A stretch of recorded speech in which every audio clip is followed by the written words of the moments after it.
Hello guys, welcome to mister and missus Joshi vlog. સ્વાગત છે તમારું મારા નવા વિડીયોમાં. તો આજનો વિડીયો છે જે હું આજે છે ને ખજૂર પાક બનાવવા જઈ રહી છું, હોમમેડ ખજૂર પાક. તો છેક છેલ્લે સુધી જોતા રહો કે હું શું પ્રોસેસ કરું છું ને ખજૂર પાક બનાવું છું. અને જો ચેનલ પર નવા હોય તો ચેનલને સબસ્ક્રાઈબ કરવાનું ભૂલતા નહીં.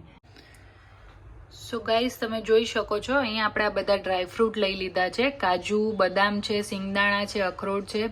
આ બધાને આપણે મિક્સર જારમાં અધકચરા ક્રશ કરીશું અને પછી આને ઘીમાં સાંતળીશું.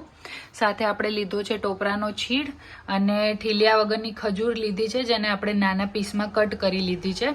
અને અહીંયા આપણે ઘી લઈ લીધું છે. તો સૌથી પહેલાં આપણે આ બધા ડ્રાયફ્રૂટ્સને મિક્સર જારમાં અધકચરા ક્રશ કરી લઈએ. સો ગાઈઝ, હવે આ ડ્રાયફ્રૂટ્સ આપણે બધા મિક્સર જારમાં અધકચરા અને મિક્સ કરી લઈએ.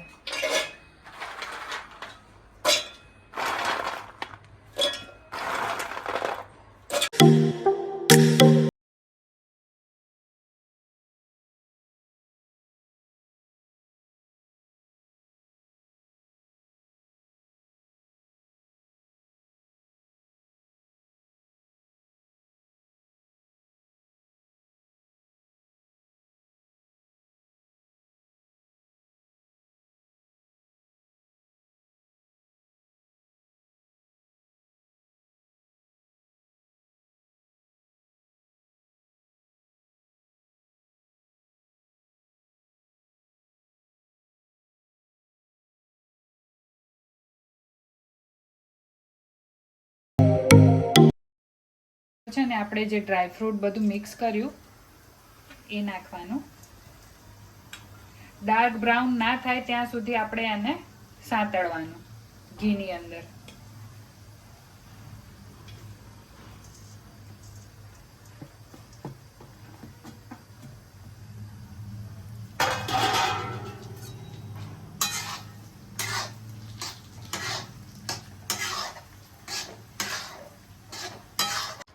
તમારા ડ્રાયફ્રૂટ છે એ થોડા ડાર્ક બ્રાઉન થઈ જાય એટલે ઉપરથી થોડી ટોપરાની છીણ નાખવાની.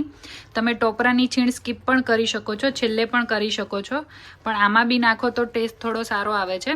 એટલે મેં અત્યારે પણ થોડી ટોપરાની છીણ એડ કરી છે અને જ્યારે ફાઇનલ ખજૂર બોલ બની જશે ત્યારે પણ ઉપર ટોપરાના છીણથી હું કોટિંગ કરીશ. આ થોડું ડાર્ક બ્રાઉન થઈ જાય પછી આ સ્ટેજ ઉપર આપણે આમાં ખજૂર એડ કરવાની છે.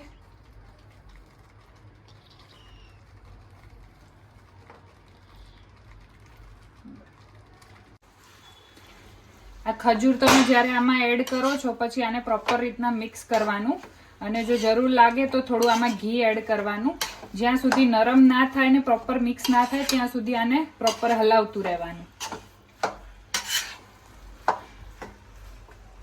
અહીંયા આપણી ખજૂર અને જે ડ્રાયફ્રૂટનો આપણે ભૂકો કરીને નાખ્યો તો એ પ્રોપર રીતે મિક્સ થઈ ગયું છે. હવે આને આપણે થોડી વાર સુધી ધીમા ગેસ ઉપર ચડવા દઈશું અને આ ચડી જાય પછી આપણે આને 1 કલાક માટે ઠંડુ પડવા દઈશું અને પછી આપણે આના બોલ બનાવીશું. આપણું આ મિશ્રણ હવે ઠંડુ થઈ ગયું છે અને ટોપરાની છીણ પણ લઈ લીધી છે અને આપણે એક તાસરું પણ લઈ લીધું છે, અંદર પેપર મૂકી દીધું છે.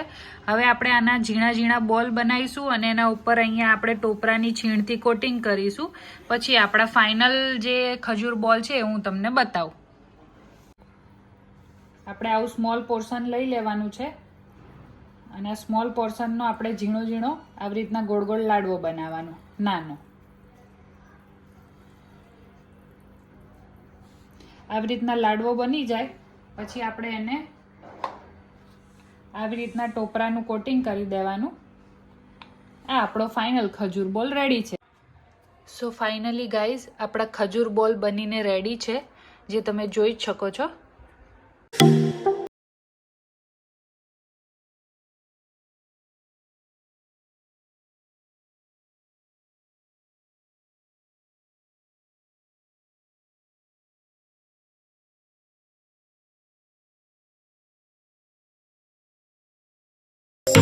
સો ગાઈઝ, તમે વિડીયોમાં જોયું એ પ્રમાણે કે મને કુકિંગનો પણ ઘણો એવો શોખ છે, તો મેં ખજૂર બોલની આખી પ્રોસેસ તમારી સાથે શેર કરી છે.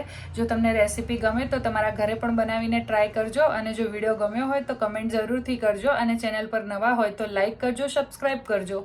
Thanks for watching. મળીએ કાલે બીજા નવા વ્લોગ સાથે. ત્યાં સુધી મારી ચેનલને સબસ્ક્રાઈબ કરી લેજો.